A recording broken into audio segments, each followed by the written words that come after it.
Hey everybody, and welcome to Linda's Lecture Quilters. My name is Corey, and today I'm going to show you how to piece together a Churn Dash block. Now the Churn Dash block is very popular, and in the spirit of Halloween, I did Halloween colors. It's a super easy block to do, especially for beginners, so we're just going to dive right into it. Before we get started, make sure you subscribe to our channel to stay up to date with the latest videos, and if you are already subscribed, make sure you hit the little bell at the bottom right to stay up to date and get notifications when we post new videos. So let's go ahead and get started. Alrighty, so to get started, we are going to start doing the four corners of this churn dash. So this black and purple section. So to do that, you're going to need two 6-inch black or background squares, and then two 6-inch purple or whatever color other pieces that you want. And you're going to place them right sides together. So I'm doing one of each right now, but you're going to need two of each to complete all four corners. So I'm going to place these right sides together.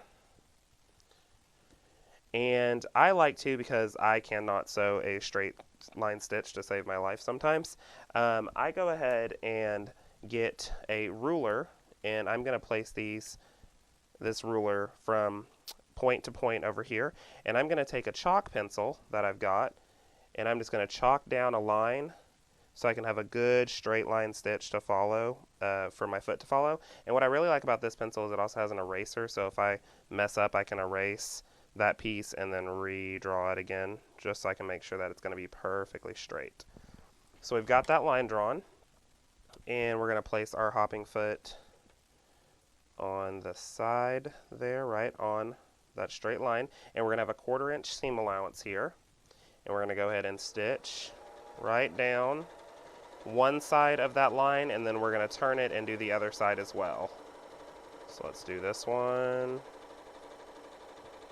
to the end, lift that up, turn it, and do the exact same thing, keeping a 1/4 inch seam allowance, because we're basically making half square triangles to complete the outer four corners of our churn dash. So let me back this up just a little bit. There we go. And follow down the side of this one. And once we get down the side of this one, we are going to use our rotary cutter or scissors if you have those, either one. And we're going to cut right down this straight line. So I've got my rotary cutter, and I'm going to use my ruler to make sure that I've got this straight. Right on that line, grab my rotary cutter. And there we go. Perfect. So they're going to open up just like that. Okay, and you're going to press to the dark side. So we're going to go straight over to our iron.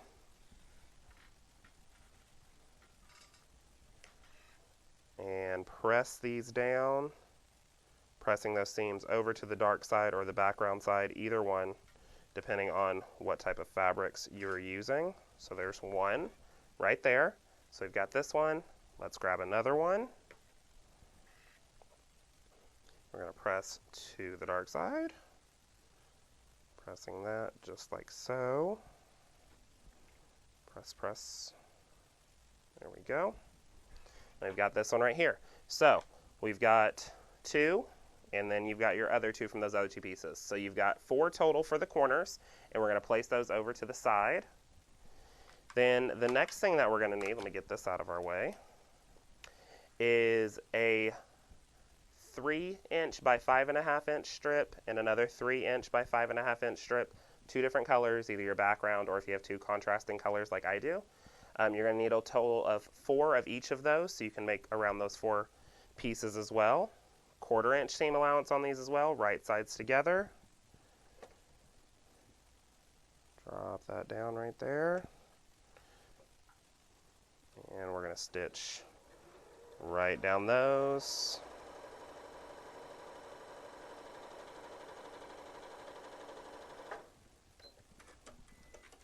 Perfect. And for this one, they're both brighter colors, so whatever one's the darker side is which one I'm going to press to.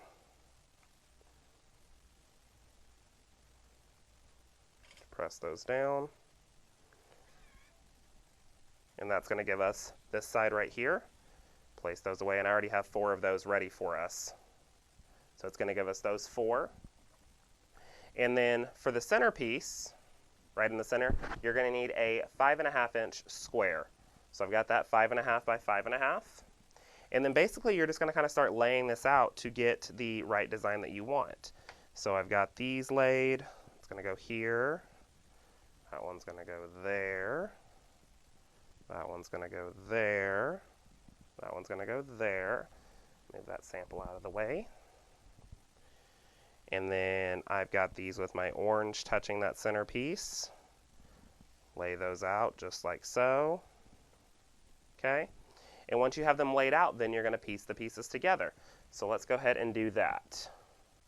And I'm going to go ahead and move these pieces out of the way right here. So I'm just going to kind of stack them up the way that I'm going to piece them together, just so they kind of stay in their right alignment. That one's going to go over there.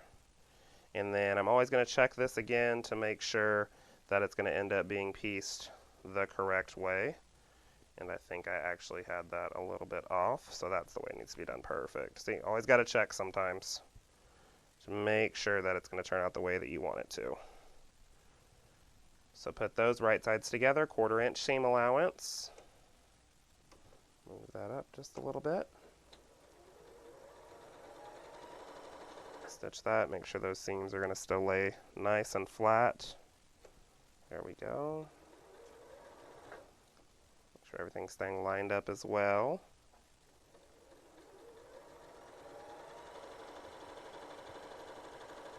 There we go, cut that. So we've got this piece, which is good, and then we're going to add the other section to it on this side. So we're going to flip that one over. Go ahead and sew that one on. So we've got that going down here with a 1/4 inch seam allowance as well. Until we get to the end of that. Trim that as well. And then that's going to be our first piece right there. So we're going to set that off to the side. Grab our next section, lay it out so we can kind of see to make sure that we're going the right way, and that's how we're going to have it laid. So I'm going to move this piece out, put those right sides together, make sure I line everything up.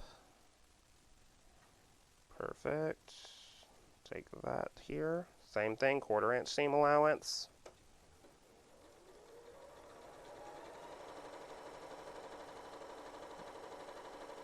Take that down, get to the end.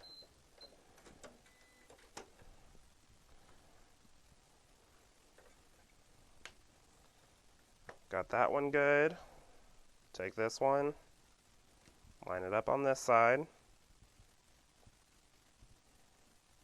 There we go. And sew on through.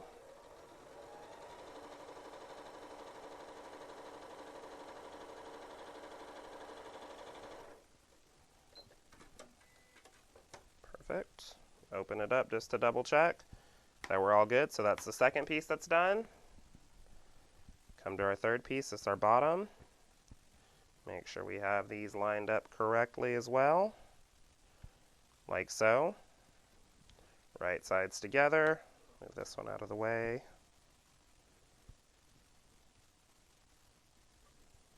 Drop our foot down. Stitch those and just make sure that we're keeping our seams pushed down so they go underneath the foot the right way. Straighten up if we need to, just in case.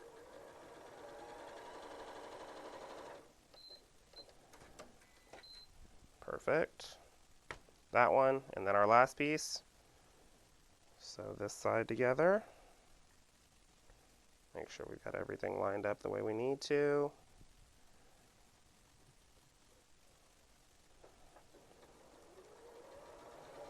Stitch down, and looks like I've got to shift my fabrics a little bit just to make sure that they stay in alignment. Got one leaving, there we go.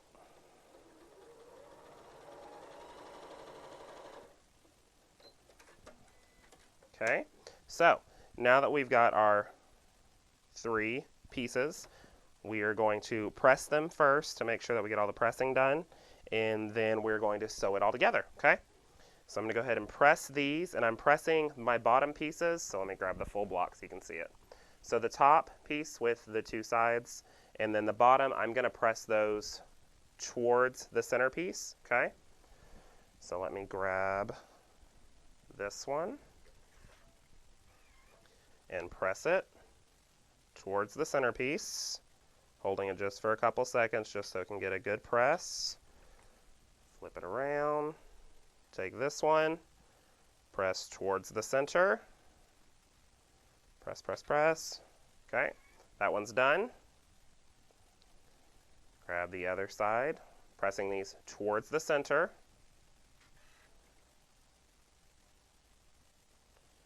Pressing that one, turn it, pressing this one, just like that. And then we'll grab our middle piece, and these are going to be pressed towards the outside, so going outer.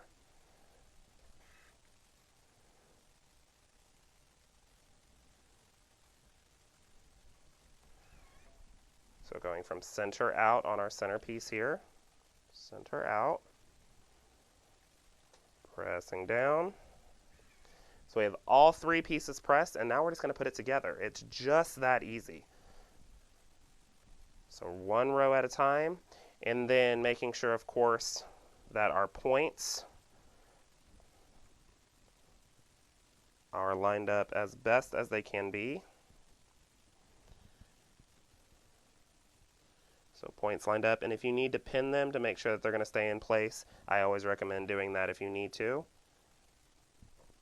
Just so we can have those sharp, sharp points. Place our right sides together. Get a little bit, there we go.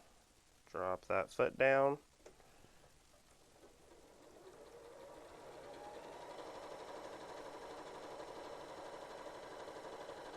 Make sure that your seams are staying where they're not flipping.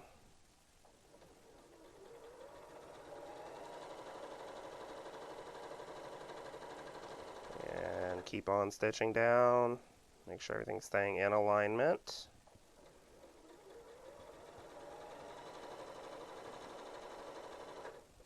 Flip those seams. There we go.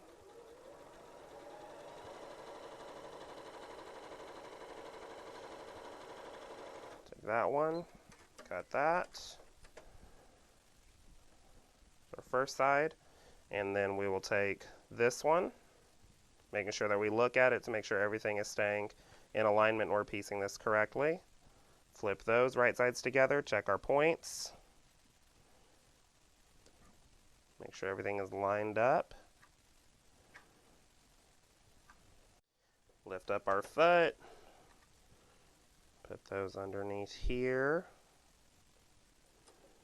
and go ahead and stitch straight through, 1/4 inch seam allowance. Put those there, everything's still staying lined up, points are looking good.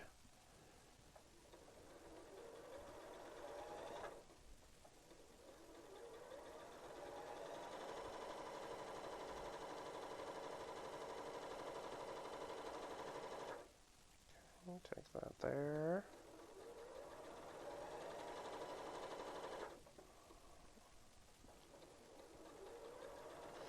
And keep stitching straight on through. Go ahead and cut that off. And then what you're going to end up with is, if I can trim my threads here, end up with a beautiful churn dash block, okay? And then you can see here on certain pieces that it's a little bigger than the rest of the square. I'm going to square it up, and it's going to end up being just like this one, about 15 by 15 square, okay? And then you can put as many of these that you want together to make a beautiful quilt, a table runner, or whatever else you'd like to do. So just that easy, churn dash block, couple different of sewing, different diagonals, some half square triangles, putting strips together, and it makes this beautiful block, and I cannot wait to put it together for a whole quilt and get it quilted. So thank you so much for joining me today. Make sure you subscribe to our channel to stay up to date with the latest videos, and I'll see you here next time. Bye.